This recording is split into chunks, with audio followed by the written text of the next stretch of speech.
दर्शकगण, श्रोतागण, भाई और बहनों, चैनल 24+ न्यूज के खास विशेष मनमोहक, जीवन को दिशा देने वाला, अच्छा संस्कार देने वाला, अच्छा इंसान बनाने वाला, अच्छा समाज बनाने वाला, अच्छा विश्व बनाने वाला पुनरुत्थान कार्यक्रम में आप सभी का हार्दिक स्वागत है, अभिनंदन है, सत्कार है। पुनरुत्थान के माध्यम से कई लोगों के अंदर आंतरिक परिवर्तन आया है और वो लोग अच्छे इंसान बन गए हैं, क्योंकि पुनरुत्थान के अंदर ऐसे ऐसे विषय लिए जाते हैं जिससे व्यक्ति के अंदर भीतरी परिवर्तन होता है, व्यक्ति के संस्कारों में परिवर्तन होता है और व्यक्ति जो है बुराई को छोड़ करके अच्छाई की तरफ जाता है और एक अच्छा इंसान बनता है। तो आज इसी क्रम के अंदर जो हम प्रतिदिन नए नए विषय लेकर के आते हैं, तो आज का हमारा सत्संग का एक महान विषय है आत्मशुद्धि साधनम धर्म। भाई और बहनों, दर्शकगण, श्रोतागण, यहाँ पर दो शब्द आते हैं, एक तो आता है आत्मशुद्धि और दूसरा आता है धर्म। अब दोनों हम जो है विषयों के ऊपर जो है गहराई से चिंतन करेंगे कि पहले हम ये देखते हैं आत्मशुद्धि किसे कहा जाता है। आत्मा की हम परिभाषा करते हैं तो आत्मा ये एक ऐसा तत्व है जो असंख्य चेतना में परमाणुओं के पिंड को आत्मा कहा जाता है। उसके अंदर असंख्य चेतना में परमाणु होते हैं और आत्मा के लिए कहा जाता है कि अनंत ज्ञान वाला है, अनंत दर्शन वाला है, अनंत शक्ति वाला है और अनंत सुख का धाम है। आत्मा के अंदर बहुत बड़ा ब्लिस रहता है। उस ब्लिस को प्राप्त करने के लिए हम जो है मोक्ष में जाना पसंद करते हैं। आत्मा की शुद्ध अवस्था है वो मोक्ष की अवस्था कहलाती है। आत्मा अरूपी है, आत्मा अजर है, अमर है, अविनाशी है। इसका कोई रंग नहीं, रूप नहीं, गंध नहीं, वर्ण नहीं, जलती नहीं, मरती नहीं, कटती नहीं है। जैसा कि गीता में कहा गया है कि व्यक्ति पुराने कपड़े को त्याग करके नया वस्त्र धारण करता है, ठीक उसी तरीके से आत्मा एक जब जीर्णशील हो जाता शरीर और उसका आयुष्य कर्म समाप्त हो जाता है, समय आयुष्य का काल पूरा हो जाता है, उस समय में वह आत्मा एक शरीर को छोड़ करके अन्य शरीर के अंदर जैसे उसके कॉजेस डाले हुए होते हैं, उसका इफेक्ट प्राप्त करने के लिए जैसे कर्म उसने जो है वो एकत्रित कर लिए हैं, उन कर्मों को उदय में आने पर उन कर्मों को भुगतने के लिए वह दूसरा शरीर धारण करती है। तो इस तरीके से ये आत्मा का विवेचन है। और हमारी भारतीय संस्कृति में जितने भी सारे ग्रंथ है वो आत्मा से भरे हुए पड़े हैं, क्योंकि हमारी भारतीय संस्कृति जो है आत्मा को केंद्र में मानकर चलती है। तभी यहाँ पर अध्यात्म आता है। अध्यात्म का अर्थ होता है भीतर की ओर जाना। भीतर क्या है? भीतर आत्मा का साम्राज्य है, बाहर जो है वो शरीर का साम्राज्य है। बाहर के अंदर हमारा सारा लौकिक व्यवहार है। हम एक दूसरे से मन से, वचन से, काया से बात करते हैं, चीत करते हैं और उसके अलावा हमारा अर्जन करते हैं और हमारा जितना भी कार्यकलाप है दुनियादारी का वह हम कार्य करते हैं। लेकिन भीतर का जो जगत है वो आत्म साम्राज्य का जगत है और वो एब्सोल्यूट जो है एक प्राइवेट वर्ल्ड होता है। उस प्राइवेट वर्ल्ड के अंदर जो है वो व्यक्ति अपनी आत्मा के साथ के अंदर विचार विमर्श करता है, आत्मा के साथ के अंदर मंथन करता है और आत्म निरीक्षण करता है, आत्म परीक्षण करता है और वहां से सारी शक्ति प्राप्त की जाती है।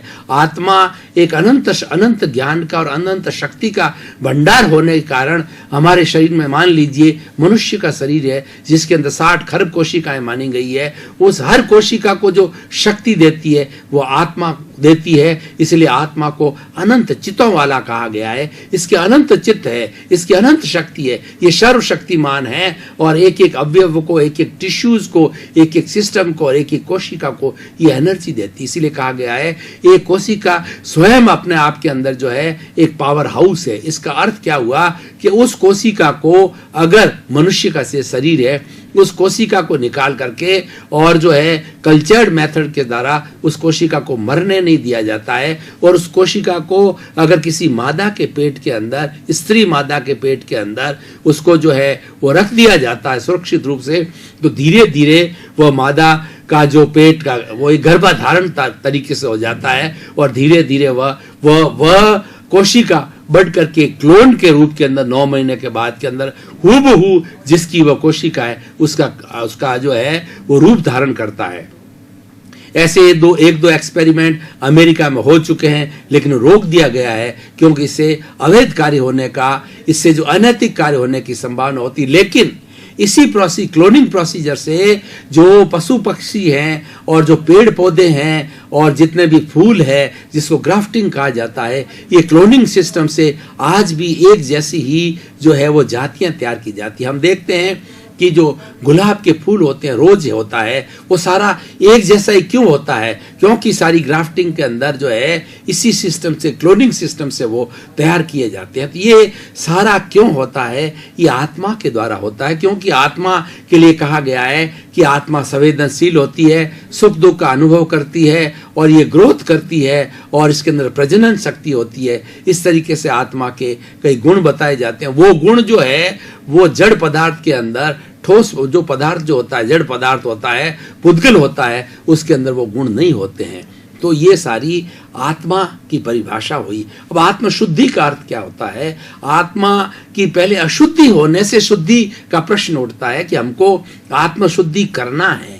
तो इसका मतलब हमारी जो बद्ध आत्मा है वो अशुद्ध आत्मा है। अशुद्ध आत्मा कैसे होती है कि आपने कोलार गोल्ड फैक्ट्री को कभी देखा होगा, तो मैं भी वहां जाकर के आया हूं। तो कोलार गोल्ड फैक्ट्री के अंदर जो अपने जो ओर निकलता है, गोल्ड का ओर निकलता है, उस ओर के अंदर जो है वो साथ साथ के अंदर मिट्टी भी आती है, गोल्ड के जो है वो छोटे छोटे टुकड़ों के अंदर, और उस मिट्टी में से जो है वो सोने को अलग किया जाता है। मिट्टी अलग की जाती है, सोना अलग किया जाता है, फिर उसको पिघला जाता है और रासायनिक क्रिया करके उस सोने को 24 कैरेट का सोना बना दिया जाता है।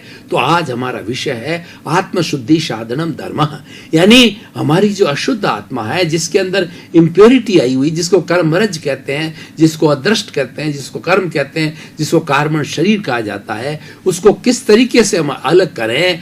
तो वो कौन सा साधन है? वह साधन हमारे विषय के अनुसार धर्म साधन है। वो धर्म के साधन से, धर्म एक रासायनिक क्रिया है, धर्म एक परिवर्तन की क्रिया है, धर्म एक माध्यम है। इस माध्यम से उसका हम शुद्धिकरण करके और अशुद्धि को अलग कर देते हैं और आत्मा को अलग कर देते हैं। तो आत्मा प्योर 24 कैरेट के सोने के अंदर, रूप के अंदर हो जाती है। तो इस तरीके से आत्मा की अशुद्धि का अर्थ यह हुआ कि आत्मा के साथ में कर्म रज चिपका हुआ है, आत्मा के साथ में कर्म शरीर चिपका हुआ है, और ये अनादि अनंत काल से चिपका हुआ है। 84 लाख जीवा योनि के अंदर व्यक्ति भटकता है, तो इस कार्बन शरीर को लेकर के भटकता है। और इसके अंदर जो है वो कई तरह के जो है वो पुण्य पाप के जो परमाणु होते हैं, पौद्गलिक परमाणु होते हैं, वो इसके साथ रहते हैं, वही कार्बन शरीर कहलाता है। और वो आत्मा के साथ में अनंत अनंत अनादिकाल से जो जड़ा हुआ है।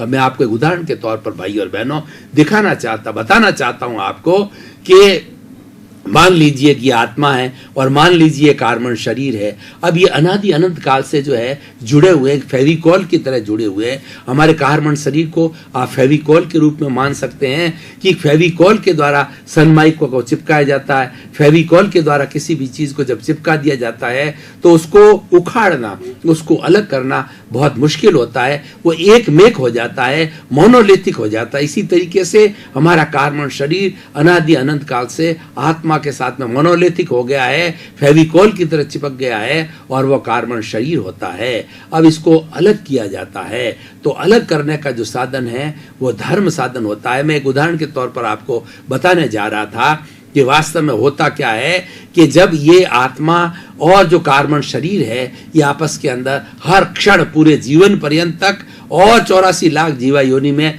जब तक चक्कर लगाते रहते हैं ये, तो आत्मा के साथ के अंदर तब क्या होता है, इनकी चित्त पुट होती है। जब आत्मा जो है जीत जाती है, यानी आत्मा हावी हो जाती है, तो उस समय के अंदर मनुष्य के अंदर सारा परिवर्तन होता है, शुद्ध परिवर्तन आता है। वो धर्म ध्यान करने लग जाता है, अच्छा इंसान बनता है, धार्मिक क्रिया करता है, प्रभु स्मरण करता है, दान आदि करता है, किसी का सहयोग करता है, परोपकार करता है। और इसके विरुद्ध की अवस्था के अंदर हम जाएं कि कभी आत्मा पराजित हो जाती है, तो आत्मा की पराजित हो जाए कारण है वो कार्बन शरीर हावी हो जाता है। तो कार्बन शरीर है वो पुण्य पाप का पुलिंदा है।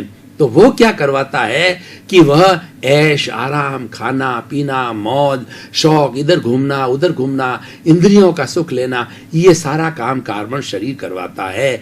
ये स्थिति हमारे जीवन के अंदर चलती रहती है। तो हम इन दोनों को अलग करना चाहते हैं। अलग करने से वो दोनों ही शाश्वत चीजें हैं। पुद्गल जो कार्बन शरीर पुद्गल है वह भी शाश्वत है, और हमारी शुद्ध आत्मा वह भी शाश्वत है। इनको अलग करना, इनको अलग करने का जो है वो साधन है, वो धर्म है। अब हम उस साधन के ऊपर आते हैं। हमने 3 चीजें हो गई है कि हमारा कारण क्या है कि दोनों जुड़े हुए हैं, और हमारा कार्य क्या है कि दोनों को अलग करना है, और दोनों को अलग करने से साध्य क्या हमें मोक्ष की प्राप्ति करनी है, और साधन क्या है, उसका साधन धर्म है। अब हम धर्म की व्याख्या करते हैं। धार्यति इति धर्मः, यानी जो धारण किया जाता है वो धर्म है। वस्तु स्वभावो धर्म, वस्तु के स्वभाव को धर्म कहा जाता है। जिस वस्तु का जो स्वभाव होता है वो धर्म होता है। जैसे कि पानी है, उसका धर्म क्या है, उसका स्वभाव क्या है, शीतलता। अग्नि है, उसका स्वभाव क्या है, उसका काम उष्णता देना, गर्मी देना, ताप देना। उसी तरीके से जैसे मान लीजिए हमारा क्रोध आता है, क्रोध का स्वभाव क्या होता है कि शरीर के अंदर जो है वो प्रकंपन तैयार करना, शरीर को भारी कर देना, और वाणी भारी हो जाती है, और व्यक्ति तिल मिला जाता है, उसकी आकृति वैसी हो जाती है। तो हर चीज का स्वभाव होता है, उस स्वभाव को ही धर्म कहा जाता है। लेकिन यहाँ पर हमारे धर्म का अर्थ होता है आत्मशुद्धि साधनम धर्म। हमारा विषय क्या है, आत्मशुद्धि साधनम धर्म। मतलब धर्म एक ऐसा साधन है जिससे आत्मा की शुद्धि होती है। तो हम दूसरी कई परिभाषाएं हैं, उसको ध्यान में नहीं कर करके हम ये इस ध्यान में करेंगे कि साधन के द्वारा आत्मा कैसे शुद्ध होती है। हम बताना चाहते हैं, भगवान महावीर के संदर्भ को लेना चाहते हैं। तो भगवान महावीर ने जो जैन धर्म का प्रचार प्रसार किया, जैन धर्म के 24 में तीर्थंकर हुए, तो उन्होंने 2 तरह के धर्म बताए। एक तो धर्म बताया कि निर्जरा, और दूसरा जो धर्म बताया वह जो है वो त्याग करना, निर्जरा करना। ये दोनों धर्म बताए गए हैं। यानी संवर और निर्जरा 2 तरह के धर्म भगवान ने बताए हैं।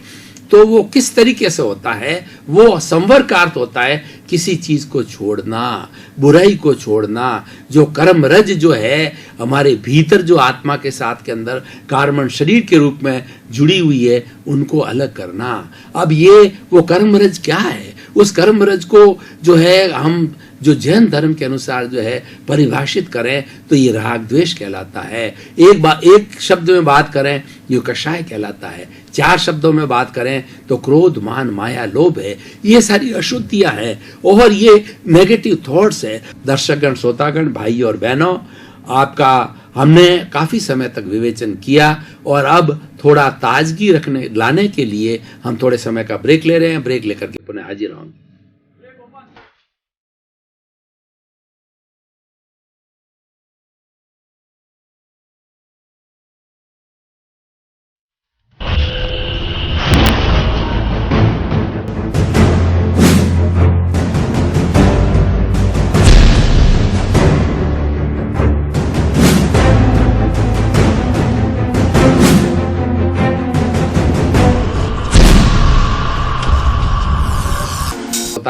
हमने थोड़े समय का ब्रेक लिया और अब तरोताजा महसूस कर रहे हैं, और अब हम हमारा जो निर्धारित विषय है उसके ऊपर पुनः हम विवेचना प्रारंभ कर रहे हैं। इन नेगेटिव थॉट्स को हम पुण्य पाप भी कह सकते हैं, और इसका वर्गीकरण जो है 18 भागों में भी किया गया है। 18 भाग कौन से हैं? प्राणातिपाप, मर्शावाद, अदत्तादान, मैथुन, परिग्रह, क्रोध, मान, माया, लोभ, राग, द्वेष, कलह, अव्याख्यान, पैशून्य, परपरिवाद, रति अर्ति, माया, मर्षा, मिथ्या दर्शन, शल्य पाप। ये 18 नेगेटिव थॉट्स है, ये 18 पाप है, और ये 18 तरह की कर्म रज है जो हमारी आत्मा के साथ लगी हुई है। कार्बन शरीर जो कि आत्मा की अशुद्धि है। ये सारी बातें क्यों बताई जा रही है कि हम अशुद्धि को समझना चाहते हैं, तभी जाकर की अशुद्धि जो है धर्म के माध्यम से दूर होगी। और धर्म का अर्थ ये है ऐसी प्रक्रिया, ऐसा माध्यम जो इनको अशुद्धि को दूर करता है, वह संवर धर्म कहलाता है। निर्जरा का अर्थ होता है कि आत्मा के साथ जो अशुद्धि लगी हुई है, ये अशुद्धि जब आत्मा से अलग होती है तो उस अलग होने की अवस्था को, डिटैचमेंट को जो है वह निर्जरा कहा जाता है। और संवर कहा जाता है कि इसके भीतर जो अशुद्धि है उसका शुद्धिकरण चालू कर दिया गया है, उसकी धुलाई चालू कर दी गई है। और एक आश्रव होता है जो कि ये अशुद्धि को भीतर लाता है, एक तरीके से एक नाला है जिसके माध्यम से ये सब बुराइयां भीतर आती है। उस नाले को बंद कर दिया जाता है और उसके बाद के अंदर बंद होना जो है संवर कहलाता है। और भीतर जो पड़ी अशुद्धि है उसको हम दूर करना कई क्रियाओं के द्वारा दूर करते हैं। और दूसरा कार्बन शरीर की एक परिभाषा जो कि अशुद्धि है, वो 8 तरह के पर्दे हैं, ज्ञानावर्णीय, दर्शनावर्णीय, वेदनीय, मोहनीय, आयुष्य, नाम, गोत्र और अंतरा, ये 8 तरह के कर्म हैं जो कि अशुद्धि रूप के अंदर 8 तरह के आवरण हैं, 8 तरह के पर्दे हैं जो कि आत्मा के ऊपर अशुद्धि के रूप में पड़े हैं।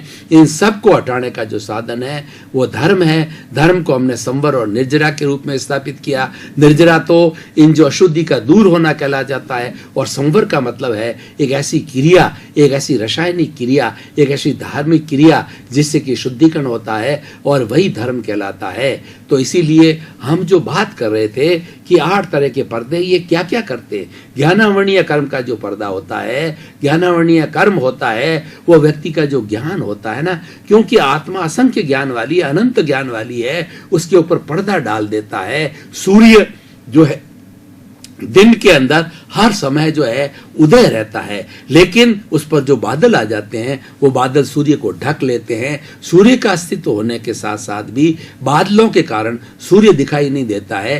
तो इन 8 पर्दों के ऊपर आत्मा के जो 8 गुण हैं वो 8 गुण दब जाते हैं, और जो जो ये पर्दे साफ किए जाते हैं, आत्मा के गुण जो है, जिस तरीके से रेत को जो है वो गोल्ड से अलग करके 24 कैरेट का बनाया जाता है, और बादलों को जो है दूर करके जो है वो अपने सूर्य के पास से बंद करके पूर्ण सूर्य का प्रकाश किया जा सकता है।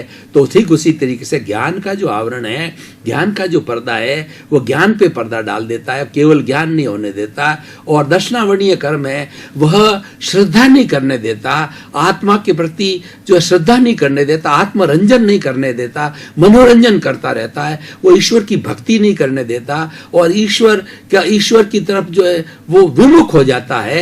और जो हमें इस ईश्वर की तरफ प्रस्तुत होना होता है वो हमारी दिशा बदल देता है। और तीसरा जो है वेदनीय, पहला ज्ञानावर्णीय, दर्शनावर्णीय कर्म, वेदनीय कर्म होता है, वो हमारे शरीर में कई तरह की वेदनाएं पैदा करता है। शरीर में जितना दर्द और जितना दुख पैदा होता है सारा वेदनीय करता है। और मोहनीय कर्म होता है, वो जो होता है शराब की तरह होता है। शराब पिया हुआ व्यक्ति जो है मूड बन जाता है, उसी तरीके से मोहनीय कर्म जिसमें आ जाता है धन का मोह, जो चीजें नाशवान है उसके प्रति मोह हो जाता है, उसके प्रति लालसा हो जाती है, उसके प्रति आसक्ति हो जाती है।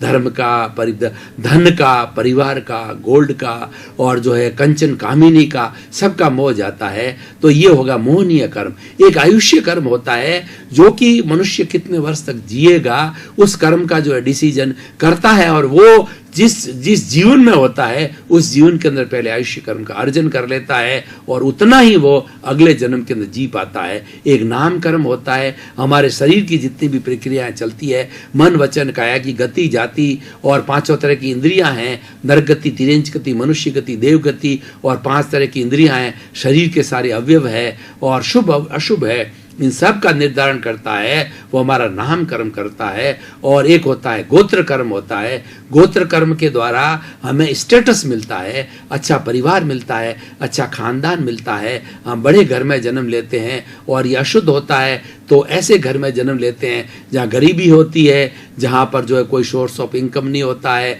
और जहाँ पर कलह होती है। और एक होता है अंतराय कर्म, यानी हम किसी भी व्यक्ति को, कोई व्यक्ति के सहयोग कोई दे रहा है, उसके अंदर बाधा डालते हैं। हम 8 तरह के मद करते हैं। मद कौन कौन से होते हैं कि आपने जैसे कि जाति का मद हो जाता है, और ज्ञान का मद हो जाता है, और ऐश्वर्य का मद हो जाता है, तपस्या का मद होता है। ये 8 तरह के मद हम करते हैं, उससे जो है हमारा जो है ये अंतराय कर्म का बंधन होता है, और इसके माध्यम से जो है हमें कोई हमारी शुद्धि नहीं होने देती। तो इस तरीके से पर्दे हैं, इन सब की शुद्धिकरण करना होता है, धर्म के माध्यम से कर जाता। अब ये होता किस तरीके से है? एक रासायनिक क्रिया में आपको बताना चाहता हूं कि धर्म एक ऐसा तत्व है कि जो ही व्यक्ति धार्मिक क्रिया के अंदर जो है लगता है 8, ये 8 तरह की तपस्या कहलाती है। ये निर्जरा के 8 भेद है, जिसके अंदर 12 भेद है। 6 भेद बाहर के हैं और 6 भेद भीतर के हैं। अनशन, उन्होदरी, भिक्षाचरी, रस परित्याग, काय कलेश, प्रतिसल्लिनता, ये धर्म के जो है ये निर्जरा के 6 भेद बाहर के हैं और 6 भेद भीतर के हैं। प्रायश्चित, विनय, वैयाव्रत, स्वाध्याय, ध्यान और व्युत्सर्ग, इन सब को जब कोई भी आत्मा, कोई भी व्यक्ति वो इनको करने लग जाता है, तब क्या होता है, अब ये देखने की बात है। मूल point, now here is a turning point, we should watch this turning point, how this religion actually purifies of the souls by this turning point. What happens whenever any soul starts doing the religion activity, then what happens ki there becomes a turbulence in our this karmic body, which I have told just now. It is karmic body is a Fevicol type. It is with the soul. Or when some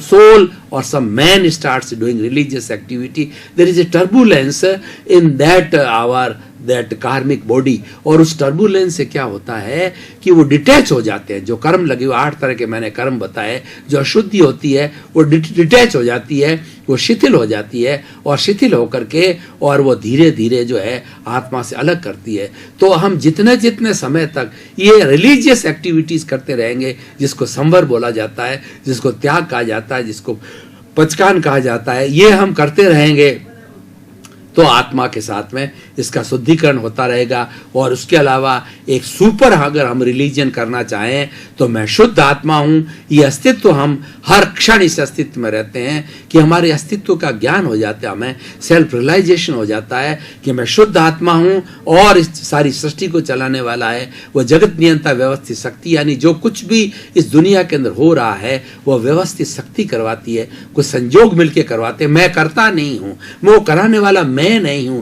कर्ता भाव आई और माई समाप्त हो जाता है, आई और माई dissolve हो जाता है। आई और माई जो कंसेप्ट आता है वो अहंकार होता है, वो कषाय होता है। जब कषाय डिजोल्व हो जाता है तो उसके कारण जो है कर्तापन समाप्त हो जाता है और व्यक्ति ये सोचने लगता है मैं तो निमित्त हूं, मैं तो एक संयोग हूं।